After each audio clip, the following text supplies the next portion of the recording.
안녕하세요. 멘토입니다. 1번부터 풀어볼게요. 1번. 부동산 개발의 위험에 관한 설명으로 틀린 것을 골라보랍니다. 그럼 개발 위험은 개발 사업을 진행할 때 부동산에 깔려 죽을 위험 아니었죠.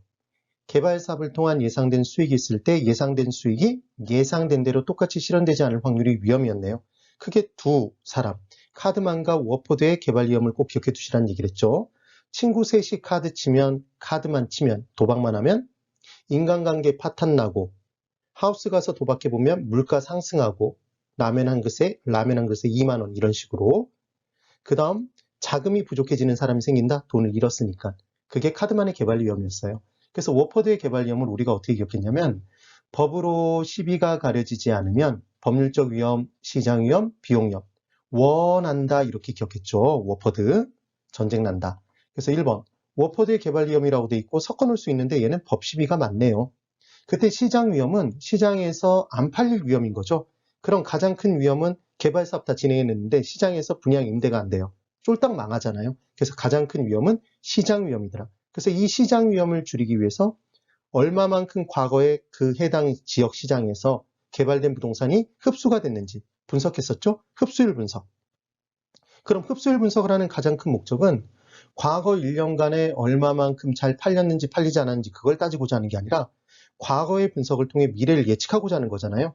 과거의 분석에서 멈춰선다 그러면 걔는 X예요. 그 다음 2번. 부동산 개발 사업의 추진에는 많은 시간이 소요가 되죠. 그래서 일반적으로 우리가 부동산을 개발한다 그러면 아무리 짧게 걸려도 1년, 2년 이렇게 시간이 걸리잖아요.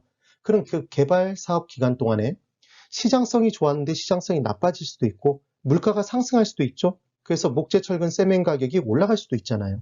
그래서 개발 사업 기간 동안 다양한 시장 위험에 노출된다. 5.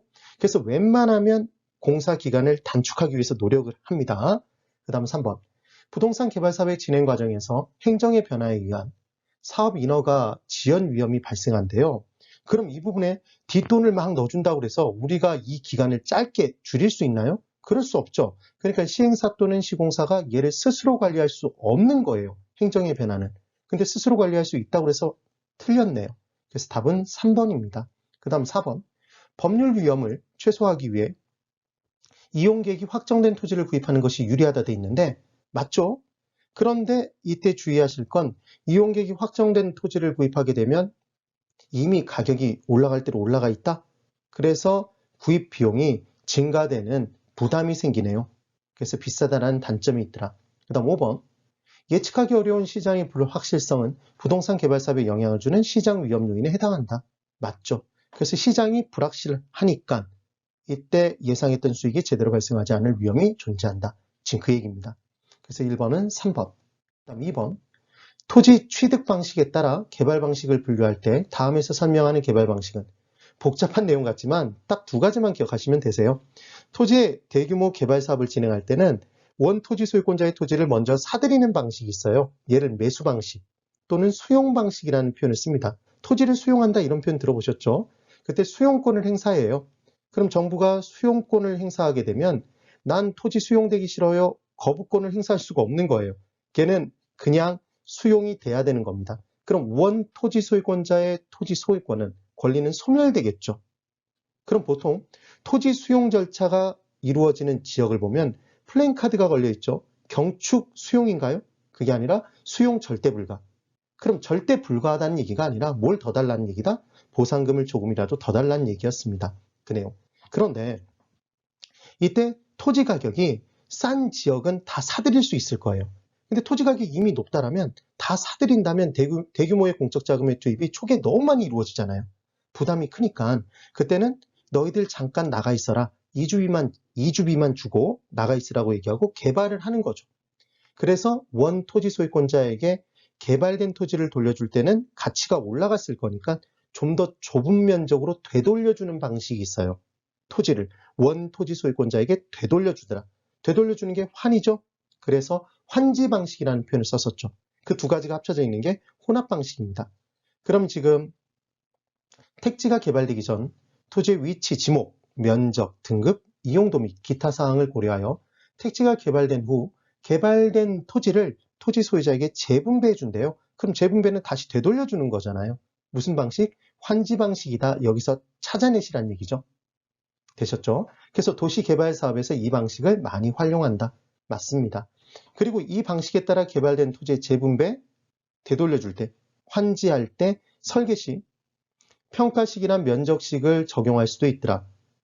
그래서 평가된 금액으로 되돌려줄 수도 있고 면적으로 되돌려줄 수도 있다. 이런 표현인데 별로 크게 중요하진 않습니다. 그래서 답은 1번 환지 방식인데 수용 방식, 매수 방식이었죠. 뭘 행사한 것이다? 수용권 행사했죠. 권리, 원토지 소유권자의 권리는 다 소멸된 거죠. 그래서 개발 사업을 진행할 때 원토지 소유권자의 의견을 반영할 필요 없이 계획 세운 대로의 개발이 가능해지는 겁니다. 그래서 이용의 효율성은 더 높아질 수 있는 게 수용 방식이 되겠죠. 근데 환지 방식은 이미 가격이 높아요. 수용권 행사에서 다 사들이면 대규모 공적 자금의 투입이 불가피해지고 부담스러우니까 너 잠깐 나가 있어 개발하고 다시 되돌려주네요. 그래서 원토지 소유권자의 권리는 똑같은 면적을 돌려받는 건 아니니까 축소는 됐다고 얘기를 하는 거죠. 그래서 개발사업 진행할 때 원토지 소유권자의 권리가 소멸된 게 아니니까 원토지 소유권자의 의견을 무시할 수는 없겠죠. 그럼 의견을 반영하기 위해선 한두 명이 아니니까 의견 조율 절차가 오래 시간이 걸릴 수도 있어요.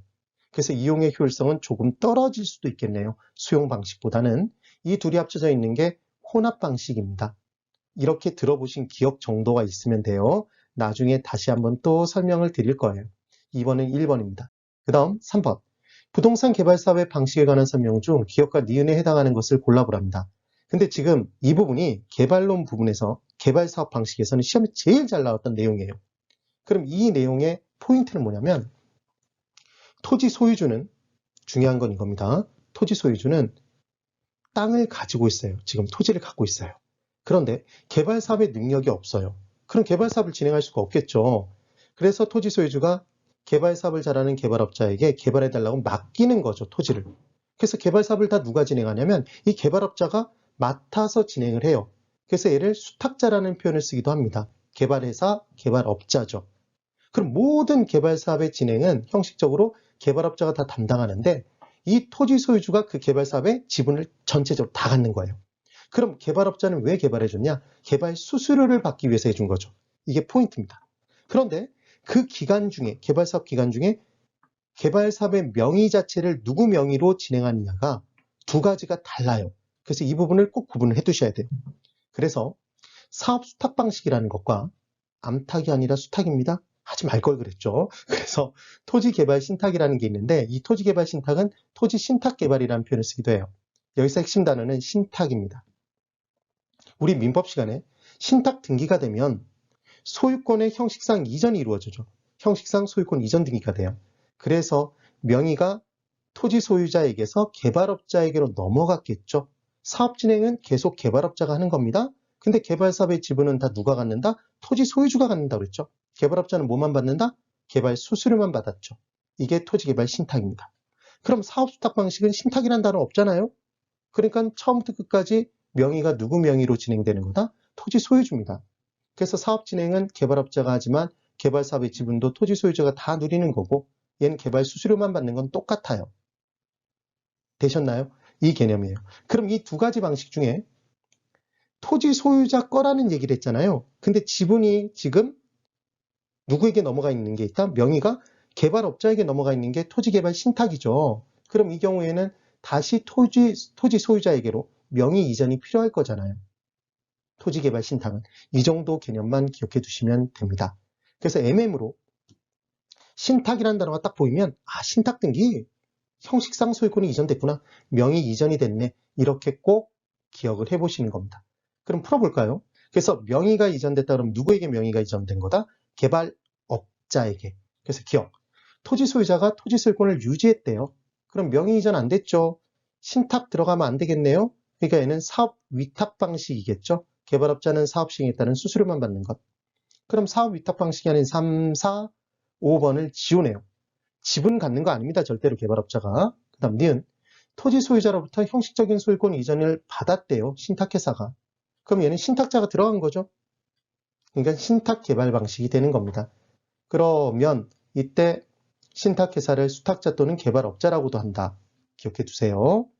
그럼 지금 니은의 신탁 개발이 아닌 몇 번을 지우면 1번 지우면 답은 2번이네요. 되셨죠? 꼭 기억합니다. 신탁자가 들어가면 형식상 소유권 이전이 된 것이다. 명의 이전. 누구에게로? 개발업자에게로. 그럼 자금의 조달도 개발업자 명의로 이루어지는 거예요. 토지개발 신탁 방식은. 꼭 정리합니다. 네, 오늘 여기까지입니다. 대단히 수고 많으셨습니다.